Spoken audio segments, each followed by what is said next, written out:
Hello guys, welcome to our education platform pi engineers point में आप सभी लोगों का स्वागत है। आप सभी लोगों का वेलकम है। तो आज हम नया टॉपिक स्टार्ट करने जा रहे हैं, नया सब्जेक्ट स्टार्ट करने जा रहे हैं बेटा। वो है आपका engineering mechanics. Very important subject because कि इससे आपके बेसिक कॉन्सेप्ट जो होंगे फिजिक्स के वो काफी हद तक सही हो जाएंगे।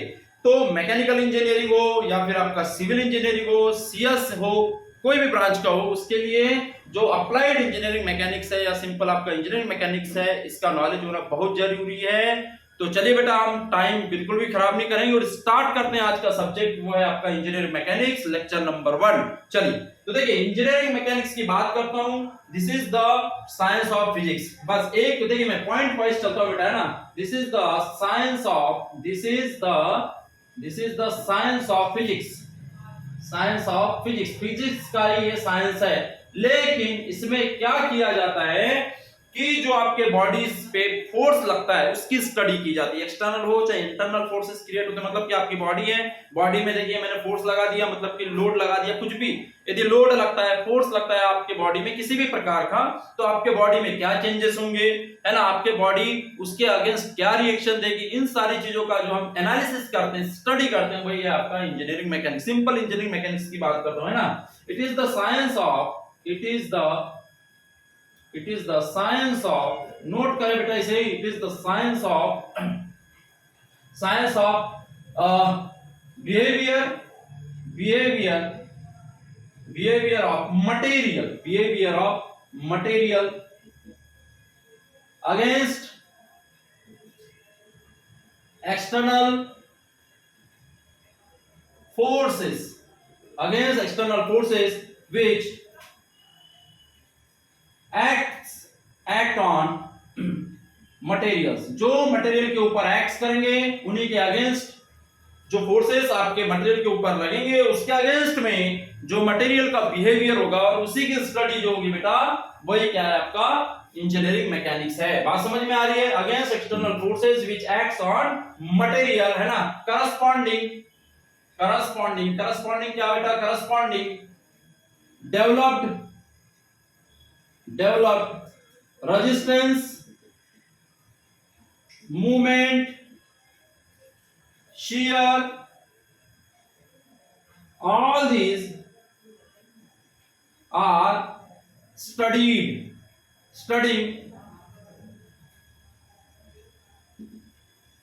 in engineering mechanics. ये सभी चीजें आप क्या करेंगे, इंजीनियरिंग मैकेनिक्स में स्टडी करेंगे। बात समझ में आ रही है। सिंपल सी बात है, इतना लिखाना जरूरी था इसलिए लिखा दिया हूं कि it is the science of behaviour of materials against external forces. मतलब कि बाहर से जो भी फोर्स आप आपके मटेरियल के ऊपर लगा रहे हैं, तो उसमें क्या चेंजेस होंगे, वो क्या करेगा, किस तरह का बिहेवियर करेगा, या किस तरह के रेजिस्टेंस क्रिएट करेगा, मूवमेंट क्रिएट करेगा, शियर क्रिएट करेगा। तो ये सारी चीजें हम स्टडी करते हैं, वही होता है आपका इंजीनियरिंग मैकेनिक्स। बात समझ में आ गई। तो इसको 3 पार्ट में डिवाइड किया गया है ना। तो इसका डिवाइडेशन कर देते हैं, टाइप्स कर देते हैं बेटा। टाइप्स में मैं सिंपली आपको टाइप्स दिखा रहा हूं कि क्या टाइप्स में इसको डिवाइड किया गया है, क्योंकि this is very vast engineering. ठीक है, जो इंजीनियरिंग मैकेनिक्स है वेरी वास्ट बिकॉज कि इसका फिजिक्स का कोई भी अंत नहीं है, या ये कोई भी डिफाइन चीज नहीं है, ये इनडिफाइन है। ठीक है, आप इसको पूरी तरह से डिफाइन नहीं कर सकते हैं, तो ध्यान देते हैं। तो इसको 3 पार्ट में डिवाइड किया गया है। एक है बेटा, देखिए यहां टाइप्स में मैं 3 पार्ट में इसको डिवाइड कर रहा हूं। एक होता है आपका applied mechanics, applied engineering mechanics. ये हो गया आपका basic part, applied engineering mechanics. दूसरा जो है बेटा, वो मैकेनिक्स ऑफ सॉलिड या सॉलिड मैकेनिक्स। क्या, सॉलिड मैकेनिक्स, या इसी को क्या बोला जाता है, mechanics of deformable bodies, mechanics of deformable bodies. और थर्ड होता है आपका फ्लूइड मैकेनिक्स। और थर्ड जो है बेटा पार्ट, वो है आपका फ्लूइड मैकेनिक्स। देखिए, मैकेनिक्स को पार्ट्स में डिवाइड करने का मतलब है कि आपकी स्टडी को आसान करना, आपको कॉम्प्लेक्स स्टडी को डिवाइड कर देते हैं तो वो एक एक पार्ट में ब्रेक हो गया। तो ब्रेक हो जाने से क्या होता है कि आप आसानी से समझ सकते हैं कि यार यहाँ पे ये चीज होती है, यहाँ पे ये चीज होती है। तो 3 पार्ट में डिवाइड किया गया है, वो है आपका अप्लाइड इंजीनियरिंग मैकेनिक्स, इसे आप क्या कहेंगे मैकेनिक्स ऑफ, इसे दूसरा वर्ड और यूज कर सकते हैं mechanics of non deformable bodies, non deformable bodies या रिजिड बॉडीज, बॉडीज मटेरियल जो यूज करना चाहे कर सकते हैं। बट तो अप्लाइड जो आपकी मैकेनिक्स है इसकी स्टडी हमें करना है, इसी को आज हमें पढ़ना है। यहाँ पे वर्ड आप यूज करेंगे अप्लाइड, अप्लाइड इंजीनियरिंग मैकेनिक्स के बारे में हमें पढ़ना है, इंजीनियरिंग मैकेनिक्स के बारे में आपको स्टडी करना है। तो पहले हम समझ लेते हैं कि इसको 3 पार्ट में क्यों डिवाइड किया हुआ है। वी डिवाइडेड इन 3 पार्ट्स और break in 3 parts, engineering mechanics और इंजीनियरिंग मैकेनिक्स। तो अप्लाइड मैकेनिक्स में क्या करते हैं, एज्यूम करके चलते हैं कि every material, every body is non deformable, मतलब ब्रेक नहीं होगी, चाहे कितना भी फोर्स लगाएं आप उसके ऊपर, कुछ भी करें, लेकिन उसकी जो बॉडी है उसमें कोई भी चेंज नहीं आएगा, मटेरियल में कोई भी चेंज नहीं आएगा, जैसा है जिस शेप में जैसा है वैसे ही रहेगा। तो उसी को आप क्या बोला जाता है, रिजिड बॉडी। बात समझ में आई? तो इसे मैकेनिक्स ऑफ रिजिड बॉडी या mechanics of non deformable bodies या फिर अप्लाइड इंजीनियरिंग मैकेनिक्स बोला जाता है। बात समझ में आ गई? अंडरस्टैंड? चलिए दूसरा पार्ट है सॉलिड मैकेनिक्स या मैकेनिक्स ऑफ डिफॉर्मेबल बॉडीज, या इसी को बोला जाता है strength of material. Understand? Strength of material, solid mechanics या फिर मैकेनिक्स ऑफ डिफॉर्मेबल बॉडीज। तो इसमें क्या माना जाता है, एज्यूम करके चला जाता है कि आपकी जो बॉडी है वो कैसी है बेटा, डिफॉर्मेबल बॉडीज। अंडरस्टैंड? मैं क्या कहना चाह रहा हूं, डिफॉर्मेबल मतलब कि आप लोड लगाएंगे, आप बॉडी के ऊपर लोड लगाएंगे, किसी भी प्रकार का लोड लगाए, चाहे कंप्रेस करे, चाहे एलोंगेट करे, या उसको मरोड़े यानी कि ट्विस्ट करे, कुछ भी करें आप, या उसे काटने की कोशिश करें, ब्रेक करने की कोशिश करें, किसी भी प्रकार से आप लोड लगा सकते हैं। तो क्या होगा, वो बॉडी ब्रेक होने की कोशिश करेगी, उसमें कुछ एलोंगेशन हो सकता है, कुछ कंप्रेशन हो सकता है, कुछ ना कुछ मटेरियल में चेंज होगा, या बॉडी में के शेप में कुछ ना कुछ चेंज होगा। इसीलिए हम क्या मान के चलते हैं, उसे मैकेनिक्स ऑफ डिफॉर्मेबल बॉडी। सभी बॉडीज डिफॉर्मेबल होती है, एवरी बॉडी इज डिफॉर्मेबल, ऐसी कोई बॉडी नहीं जो टूट ना सके, ब्रेक ना हो सके, है ना। तो यहाँ पे सभी मटेरियल का डीप में स्टडी होता है, इसमें सॉलिड मैकेनिक्स में। और अप्लाइड मैकेनिक्स में तो एज्यूम किया जाता है कि रिजिड बॉडी होता है, लेकिन ऐसा नहीं है। फ्लूइड मैकेनिक्स की बात करता हूं, तो फ्लूइड मैकेनिक्स में क्या होता है बेटा, फ्लूइड्स आपको पता है क्या होता है, fluids are substances which able to flow, जो फ्लो हो सकते हैं उन सब्सटेंसेस को क्या बोला जाता है, फ्लूइड। तो फ्लूइड में हम गैसेस प्लस लिक्विड्स की स्टडी करते हैं बेटा, है ना, गैसेस और लिक्विड्स की स्टडी करते हैं। इनके ऊपर यदि आपका प्रेशर लग रहा है, फोर्स लग रहा है, स्ट्रेस लग रहा है या लोड लग रहा है, तो आपके फ्लूइड में, फ्लूइड मास में क्या चेंज होगा, फ्लूइड मास में कितना रेजिस्टेंस क्रिएट होगा, ये सारी चीजें, उसके वॉल्यूम में क्या चेंज होगा, है ना, उसकी डेंसिटी में क्या चेंज होगा, इसकी स्टडी करते हैं। तो वो पार्ट होता है आपका फ्लूइड मैकेनिक्स।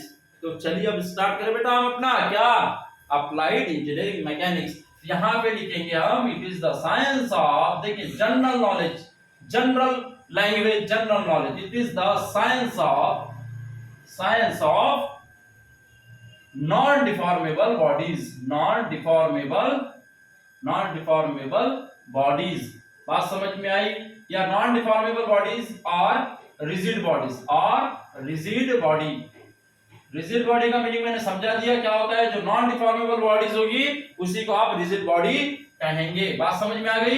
ये क्या होता है बेटा, रिजिड बॉडी क्या होता है, नोट कर लें, कभी भी 1 नंबर में कहीं पे पूछा जाए तो आपको याद होना चाहिए, रिमेंबर होना चाहिए। Rigid body means non deformable bodies. Non deform का मतलब होता है टूटना, ब्रेक होना, नॉन डिफॉर्मेबल बॉडी। बात समझ में? बस इतना सा याद रखें इसमें, और कुछ नहीं। तो अप्लाइड इंजीनियरिंग मैकेनिक्स में हम नॉन डिफॉर्मेबल बॉडीज की स्टडी करेंगे, और किसकी स्टडी करेंगे, we studied about forces, reactions, movements which develop due to external forces।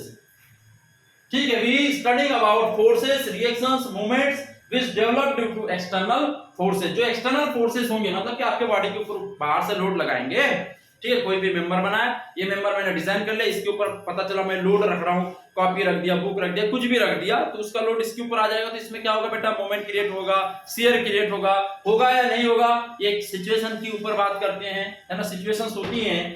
तो वही सभी चीजों की स्टडी हम करेंगे जिसमें आपका अप्लाइड इंजीनियरिंग मैकेनिक्स, तो this are the basic of engineering mechanics, ठीक है। तो इसे नोट कर लें, मैं इधर का रफ कर रहा हूं, आप लोग वीडियो को पॉज करके देख सकते हैं। तो आप लोग नोट करें, जब तक नोट करें बेटा इसे। चलिए इसके आगे हम बढ़ते हैं, वेरी इंपॉर्टेंट, क्योंकि हर पॉइंट मैं आपको बहुत बेहतर तरीके से बताऊंगा। कभी ऐसा लगेगा ही नहीं कि आपने कुछ हार्ड चीजें पढ़ी हैं या टिपिकल चीजें पढ़ी हैं, आपको एक जनरल नॉलेज की तरह लगेगा हर चीज, है ना। तो मेरे साथ बने रहिएगा, हमेशा आप लोग जरूर कुछ ना कुछ करेंगे, चलिए बेहतर करेंगे जीवन में। तो बात करते हैं इंजीनियरिंग मैकेनिक्स में जो वर्ड है फर्स्ट, वो है आपका फोर्स। What is force? यहां से आपकी मैकेनिक्स स्टार्ट होती है बेटा, फोर्स से। हिंदी में बोला जाए तो बल। फोर्स क्या होता है सभी को पता है, अपने 9, 10, 11, 12 में आपने जरूर पढ़ा होगा इसकी डेफिनेशन। ये क्या होता है? एजेंट होता है बेटा, जो किसी भी बॉडी में डिस्प्लेसमेंट करा सकता है, डिफॉर्मेशन मतलब कि टूट फूट करा सकता है, डिफॉर्मेशन करा सकता है, ठीक है, और रिएक्शंस क्रिएट भी कर सकता है। तो उसे आप क्या कहेंगे? फोर्स। तो ये क्या होता है बेटा? It is an agent, it is an agent. ये क्या होता है बेटा? एक एजेंट है ना, which able to deform,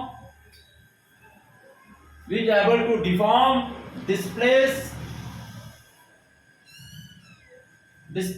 to the bodies, जो बॉडीज को डिफॉर्म, डिस्प्लेस कराने की ताकत रखता है, उसे ही आप क्या कहते हैं बेटा?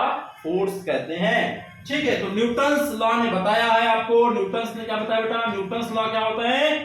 देखिए ये तो आपको सबको पता है, न्यूटन्स लॉ क्या होता है? न्यूटन्स लॉ ने बोला है कि जो फोर्स है वो मास इनटू एक्सेलरेशन के मल्टीप्लिकेशन के बराबर होगा, यही बोला है नेट फोर्स। ये जो होता है बेटा नेट फोर्स होता है ना, net force is equal to mass into acceleration, ये बोला है। मतलब कि फोर्स लगाना है, फोर्स तो दिखता है नहीं, है ना, फोर्स लग जाता है, लोड, वेट होता है कुल मिला के ना, लोड।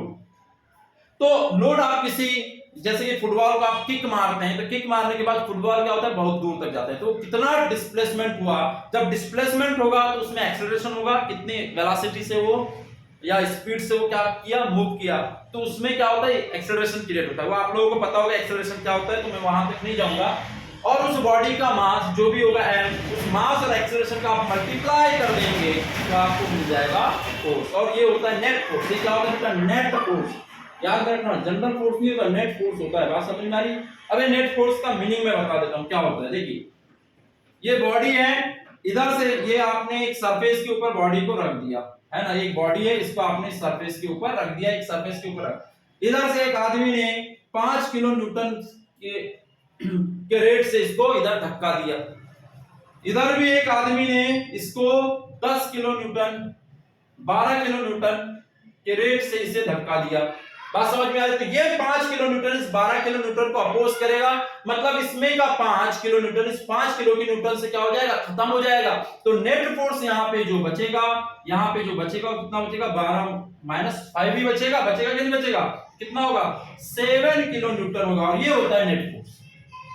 तो यहाँ पे Fn लिखा करें तो ज्यादा अच्छा है। तो Fn इज इक्वल टू क्या आ जाएगा? 12 में से 5 चला 7, तो 7 किलो न्यूटन की वजह से इस साइड में बॉडी मूव होगी क्या नहीं होगी? तो ये एक्सेलरेशन ए हो जाएगा, और इसका मास मान लेते हैं m। बात समझ में आई क्या कहना चाह रहा हूं मैं? तो नेट फोर्स आपका आ जाएगा, कितना आ जाएगा बेटा नेट फोर्स? यहाँ पे 7 किलो न्यूटन आपका नेट फोर्स हो गया। तो कितना हो जाएगा ये? Fn इज इक्वल टू कितना हो जाएगा? यहाँ पे मास कितना है? m, और एक्सीलरेशन होगा a, और इसके बराबर हो जाएगा 7 किलो न्यूटन के बराबर हो जाएगा। तो इस तरह से आप न्यूटन्स लॉ का जो सिंपल सा फेनोमेना है, सिंपल सा प्रिंसिपल है, वो फॉलो करते हैं। बात समझ में आ गई? चलिए इसे नोट करें, इसके आगे बढ़ते हैं कि इसके टाइप्स कितने होते हैं फोर्सेस के, ठीक है। नोट कीजिएगा इसे, मैं इसे क्लियर कर रहा हूं, आप लोग नोट कर लें। टाइप्स ऑफ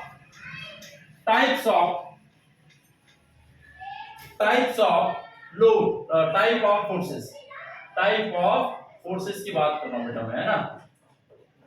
तो फर्स्ट होता है, फर्स्ट मैं यहीं से स्टार्ट करता हूं, नेचर के बेसिस पे बेटा, है ना, on the basis of nature, nature के बेसिस पे क्लासिफिकेशन करते हैं। किसके बेसिस पे? नेचर के बेसिस पे, ऑन बेसिस ऑफ नेचर, लिख लीजिएगा ऐसा, on basis of nature, on basis of nature, nature के बेसिस पे हम क्लासिफिकेशन करेंगे। तो कितने तरीके से क्लासिफिकेशन होगा, ध्यान दीजिएगा। नेचर पता ही है क्या होता है, हर किसी व्यक्ति का, हर आदमी का नेचर अलग अलग होता है। तो फोर्सेस में भी ऐसी है, कोई फोर्स क्या करता है, कुछ चीजों को जोड़ देता है, कुछ चीजों को तोड़ देता है, ब्रेक कर सकता है ना। तो यहाँ पे फोर्सेस क्या होते हैं, जब आप कंप्रेस करने की कोशिश करेंगे तो आपके मटेरियल में कंप्रेशन आएगा, जब आप बॉडी को एलोंगेट करने की कोशिश करेंगे तो आपके बॉडी में क्या आएगा, क्या आएगा, टेंशन आएगा, है ना। खींचने की कोशिश करेंगे तो मटेरियल में टेंशन आने लगता है, और जब आप उसको कंप्रेस करने की कोशिश करेंगे तो मटेरियल कंप्रेशन में आ जाता है ना। तो बस वही दो चीजें होती है कि ऑन बेसिस ऑफ नेचर दो तरीके से क्लासिफिकेशन किया गया है इसका। एक है बेटा टेंसाइल फोर्स, या है ना, टेंसाइल फोर्स। तो टेंसाइल फोर्स क्या होगा, जब आप बॉडी के ऊपर क्या लगाते हैं, स्ट्रेस फोर्स लगाते हैं, क्या लगाते हैं, फोर्स लगाते हैं। कैसा टेंसाइल फोर्स कब होगा, जब आपके बॉडी में एलोंगेशन होने की कोशिश करेगा। देखिए पी लोड इधर से भी लगाया, पी लोड इधर से भी लगाया, इस बॉडी के लेंथ में चेंज होगा, एलोंगेशन होने की कोशिश करेगा ना। when body tends to elongate,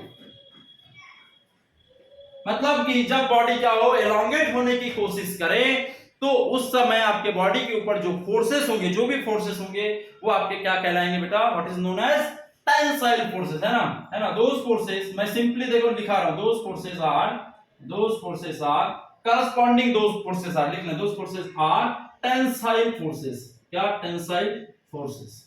तो वो फोर्सेस जो होंगे वो क्या होंगे, टेंसाइल फोर्सेस होंगे। मैं ज्यादा थ्योरी लिखाता हूं, समझा कर, है ना। बी पॉइंट की बात करते हैं, तो बी पॉइंट में क्या है, कंप्रेसिव फोर्स। क्या है बेटा, कंप्रेसिव फोर्स, कंप्रेसिव फोर्स। तो ये कंप्रेसिव फोर्स क्या होगा, ध्यान दीजिएगा, जब आपकी बॉडी क्या हो, बॉडी के ऊपर आपने लोड लगाया और बॉडी कंप्रेस होने की कोशिश करे, मतलब कि उसके साइज में, उसके शेप में, उसकी जो लेंथ होगी, कोई भी साइड होगी, वो क्या होगी, क्या करने की कोशिश करेगी, शॉर्ट होने की कोशिश करेगी, कॉन्ट्रैक्ट होने की कोशिश करेगी बॉडी। तब आपके जो फोर्सेस होंगे वो फोर्सेस क्या होंगे बेटा, that this forces will be your compressive forces, है ना। When body tends to contract, मतलब कि उसमें सिकुड़न आए, कॉन्ट्रैक्ट होने की कोशिश करे, आपके मॉलिक्यूल्स, आपकी विड्थ, आपकी कोई भी शेप, कोई भी डायमेंशन हो, वो क्या हो, छोटी होने की कोशिश करे, तब करस्पॉन्डिंग जो आपके फोर्सेस होंगे आपके बॉडी के ऊपर, वो क्या होंगे बेटा, कंप्रेसिव फोर्सेस होंगे। तो दोस फोर्सेस, यहां पे लिख देंगे, दोस फोर्सेस आर कंप्रेसिव फोर्सेस। तो बड़ी सिंपल सी बात है, कंप्रेसिव फोर्सेस। बात समझ में आ गई, चलिए नोट कर लें इसे। तो on the basis of nature ये दो तरीके के आपके क्या होते हैं बेटा, स्ट्रेसेस हो, स्ट्रेस बोलो चाहे फोर्स बोलो, स्ट्रेस अलग वर्ड है, यहाँ पे फोर्स ही वर्ड यूज करना। फोर्स आपके होते हैं बेटा दो तरह के, क्या, एक तो टेंसाइल और एक कंप्रेसिव। बात समझ में आ गई, है ना। देखिए खींच रहा है टेंसाइल, ये कंप्रेस कर रहा है कंप्रेसिव। चलिए नोट करें इसे, इसके आगे हम थोड़ा सा और देख लेते हैं, उसके बाद नेक्स्ट वीडियो में हम कवर करेंगे चीजें, ठीक है। तो इसके बाद हम डायरेक्शन के बेसिस पे देख लेते हैं, second classification on basis of direction, on basis of direction. Direction के बेसिस पे हम क्लासिफिकेशन देखते हैं क्या होता है, हम डायरेक्शन बेसिस ऑफ डायरेक्शन। तो डायरेक्शन के बेसिस पे जाने से पहले आप लोगों को बता दूं कि आपको कोऑर्डिनेट सिस्टम पता है, कोऑर्डिनेट सिस्टम आप लोगों को पता होगा, ठीक है। इधर जाओ तो निगेटिव या पॉजिटिव, पॉजिटिव, इधर जाएंगे तो पॉजिटिव, ऊपर जाएंगे नीचे जाएंगे तो निगेटिव, और इधर जाएंगे तो निगेटिव। तो बस यहां पे भी सेम है, यदि आप राइट हैंड साइड में फोर्स जा रहा है तो आपका पॉजिटिव होगा, लेफ्ट हैंड साइड में जा रहा है तो निगेटिव होगा, अपवर्ड साइड में जा रहा है तो पॉजिटिव होगा, और डाउनवर्ड साइड में फोर्स जा रहा है तो निगेटिव होगा। चलिए, तो यहाँ पे चार तरीके से होते हैं बेटा, ये दो तरीके से होंगे यहाँ पे भी क्लासिफिकेशन, अपवर्ड फोर्स और दूसरा होता है आपका downward force, downward force, sorry upward downward नहीं, वर्टिकल फोर्स, और एक होता है हॉरिजॉन्टल फोर्स, है ना। ये तो टाइप हो जाएंगे बट अपवर्ड और downward, vertical force and horizontal force. बात समझ में आ रही है। तो वर्टिकल फोर्स दो तरह के हो जाएंगे, एक अपवर्ड और एक डाउनवर्ड, अपवर्ड और एक हो जाएगा क्या, downward. Upward and downward forces दो तरह के हो जाएंगे, वर्टिकल फोर्स जो ऊपर जाएगा वो भी अपवर्ड होगा और जो नीचे जाएगा वो डाउनवर्ड होगा, लेकिन दोनों कैसे हैं, वर्टिकल फोर्स हैं। और हॉरिजॉन्टल फोर्स ये भी दो तरह के होंगे, है ना। एक होगा लेफ्ट हैंड साइड में जाने वाला, लेफ्ट हैंड साइड, और दूसरा राइट हैंड साइड।